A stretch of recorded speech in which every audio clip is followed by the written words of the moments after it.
What is your perfect 10 album? The album that is just absolutely so good in your mind.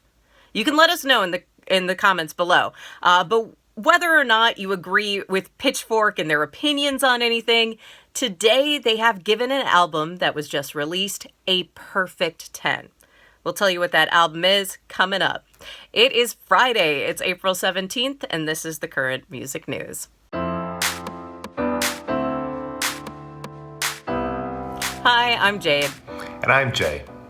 With music festivals essentially called off for the summer, some event production companies are putting their skills to work where they're most needed right now, in healthcare.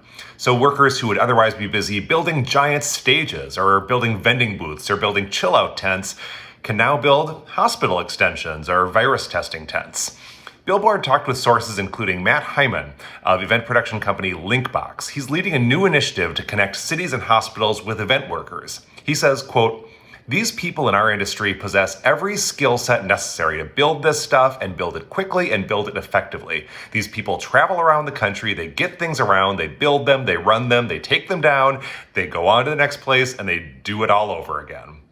Some companies are offering structures like tents and barriers at cost during the pandemic, but ultimately they're going to need some income since, like so many in the live event industry, they're out of work right now while America hunkers down at home. And we've been hearing a lot of people talking about how they haven't seen refunds for tickets that they bought to concerts that are no longer happening. And as that impatience and irritation has been building, a New York state senator has reached out to the state's attorney general and asked them to start a formal investigation into Ticketmaster. And the spokesman for the attorney general said they're looking into it. Additionally, they've been getting a lot of individual ticket holders who are reaching out and complaining. Makes sense because Ticketmaster and all these other promoters have begun basically refusing to refund tickets to shows that are supposedly, postponed instead of entirely canceled. And so what this means is, even though there are no new dates set and quite possibly aren't going to be any new dates set, people aren't getting their money. Well, silver lining. AEG has said for 30 days, starting May 1st, they will begin to allow ticket holders to request refunds for those shows that are supposedly postponed. So maybe you will be seeing a little bit of that money coming back to you. We've been talking about how opportunities to make money in the music industry are drying up right now. You can't play shows, you can't sell records the way you used to, but if there is one way to still make money in music, it is landing a placement in a streaming TV show or a movie. Because people are staying home, they're watching a lot, there is still a lot of money in streaming entertainment. And Rolling Stone reports that the Scottish electropop group CHVRCHES have landed what Rolling Stone calls, quote, "the Netflix deal of the music industry's dreams" on the show Elite. It's a Spanish language high school drama, and the CHVRCHES song Forever gets played again and again and again. So how much money does an artist make for a deal like that? Well, in this case, the specific amount has not been disclosed, but industry insiders tell Rolling Stone they're probably talking 5 figures. On top of that, the song is making big surges on platforms like Spotify. The song actually came out originally in 2018, and since it appeared in Elite, it's getting literally 10 times the number of streams. Kristen Bushnell-Perez of the band's label Glassnote Records says, quote, "I think Netflix has more power now than ever before with influence over artists' careers." So 2020, not really the year we all thought it was going to be. But at least we're getting some good music. New Bon Iver song out today, new Dylan out today, and after such a long wait, I think it's been since 2012, new Fiona Apple.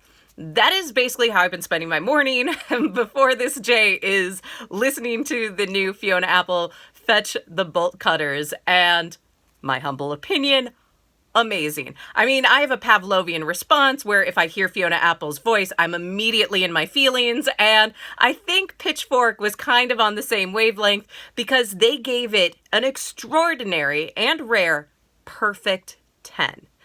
Their writer, Jen Pelly, wrote, Fiona Apple's fifth record is Unbound, a symphony of the everyday, an unyielding masterpiece. No music has ever sounded quite like it. Which sounds like hyperbole, but after, again, commentary, listening to it all day, I have to agree with her. So what does she mean by this whole symphony of the everyday?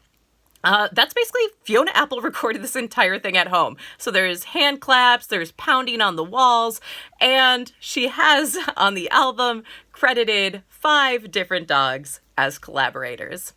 Okay, Jade, I have a riddle for you. Okay.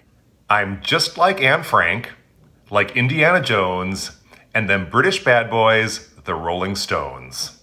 Who am I? I don't know. You'll have to tell me. The answer is Bob Dylan. Oh, of course. Of course. So those are lyrics from his new song just a few weeks after he surprised everybody by dropping his first original song in 8 years. That was that epic song, Murder Most Foul, about the JFK assassination. Once again, Bob Dylan has dropped a new surprise song. This one is a little bit more concise. It's just 4.5 minutes, and it's called I Contain Multitudes. So, a lot of people are waiting out the sheltering in place by doing crosswords. Others of us would prefer to puzzle out Bob Dylan lyrics, and now we've got 4.5 more minutes of them to enjoy as a treat. That's today's music news. We'll be back with another update, so like and follow us. You can be sure to catch that. You can listen to The Current in the meantime. Listen to Jade and our other hosts on the air, on our website, on our app, or on your smart speaker. And click on the comments. Let us know what music news stories are meaningful to you right now. And I don't know if you caught this, but last night, Thursday evening, ABC broadcast this show called The Disney Family Sing-Along. It's a great way for family and kids to get together, sing some songs. Big celebrities dropped in, live streaming from their home. Ariana Grande, Christina Aguilera, of course, they're Disney kids. They were on Disney shows. They stopped in to sing some of their favorite Disney songs. But there was a surprise appearance from Beyoncé. She hopped in and she said to thank the healthcare workers and to encourage food shelf donations. And then she sang a song. And what did Beyoncé sing? Of course, basically the theme of Disney, which is the Pinocchio song, When You Wish Upon a Star. To all of the families across the world, I'm very proud and honored to be a part of the Disney family and to help present the Disney Songbook Sing-Along in partnership with Feeding America. I'd like to dedicate this song to all of the healthcare workers who've been working tirelessly to keep us healthy and safe. We greatly appreciate you.